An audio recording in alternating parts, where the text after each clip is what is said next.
Welcome to Sunday Morning with Trevor Phillips. Welcome to Sunday Morning with Trevor Phillips. Welcome. For my part, I do feel anger. I do feel fury. And yes, I do feel rage. Anger because Henry's death was deliberately caused by a vicious killer who then callously filmed the teenager's suffering with his own phone. Fury because the murderer fabricated the lie that he had been racially abused to try to mask the crime. His cynicism risks turning the clock back on decades of improvement in race relations and throws suspicion on any person of colour who says they have been racially abused. Prince Harry wanted to, I'm quoting here, force the failure of the charity. Why on earth would he want a charity he founded in memory of his mother to fail? I mean, he would have some justification for feeling hurt at allegation. To be honest, it's a last resort. Really, what Prince Harry wanted to do was to eject me from the organisation. If I win a majority in the Scottish Parliament elections in May of this year, I don't think Keir Starmer will be the Prime Minister. You don't think Keir Starmer No. will be there? Do you expect to see Keir Starmer in office at Christmas time? No. In spite of what we might think, this country is moving further and further towards separation at some level, to some degree. We can't take it for granted that this United Kingdom will remain united. You stood up and you said, I make you this promise. You used the word promise. Yeah. Stop the boat. I do want to stop the boats. I do want to end illegal migration. Okay, Yes, because so the number we're looking at is zero. All right. You're trying to make a kind of political point-scoring point about it. Do you think?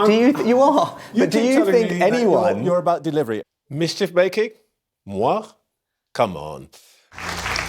Good evening. Immigration. It's been the issue of the summer. And by the way, that is more people. That is more people, Mike. That is more people than stormed the beaches. But you will do nothing for this country. That is more people than stormed the beaches.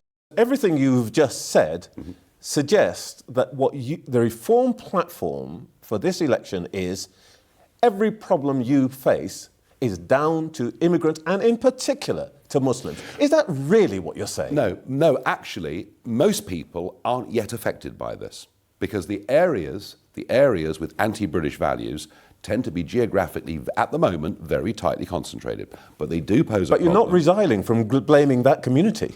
I'm blaming elements of that community. Not blaming them, I'm stating a fact. We're talking about children being put in the back of vans, screaming, frightened by people who may not want to do it, but have been told by you, they've got to do it. That's what you're saying. Look, we're currently consulting on the way that we would enforce. And of course, we already have arrangements in this country, legal arrangements about how we would handle children, whether that's in a school setting, whether that's with the police, whether that's in other parts of public service. So there are already well-used rules about the way that we approach the handling of children. And of course, we would want to do this as humanely and as effectively as possible. Annie Farmer, Jess Michaels, Courtney Wilde, Maria Farmer, Shauna Rivera, Michelle Carter, Lisa Phillips, Hayley Robson, Sarah Ransom. It's a roll call of horror. All women allegedly abused and exploited by Jeffrey Epstein. There are hundreds more. Then, on the other hand, there's Bill Clinton, Steve Bannon, Noam Chomsky, Ehud Barak, Jack Lang, Michael Jackson, Andrew Mountbatten Windsor, Peter Mandelson. All men, friends or associates of Jeffrey Epstein. The men had influence, money and fame. The women and girls, none of those things. I have never known rage and fury and devastation, particularly from female MPs, peers, councillors, party members, as I have over this last week. And I think to take a step back, this is a story, and I know I will get told off for saying this, but this is a story about male power and a boys' club.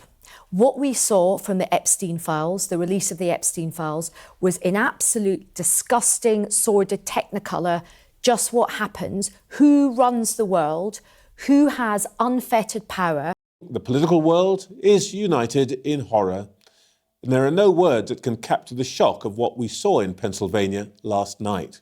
To what extent do you think politicians, and I include you here, have some responsibility for the polarization that's taking place? Yeah, but I think the main problem is liberal intolerance. I was wrong on the 11th of June. I didn't know everything, because when I arrived at the Treasury on the 5th of July, so just under a month after I said those words, I was taken into a room by the senior officials at the Treasury, and they set out the huge black hole in the public finances.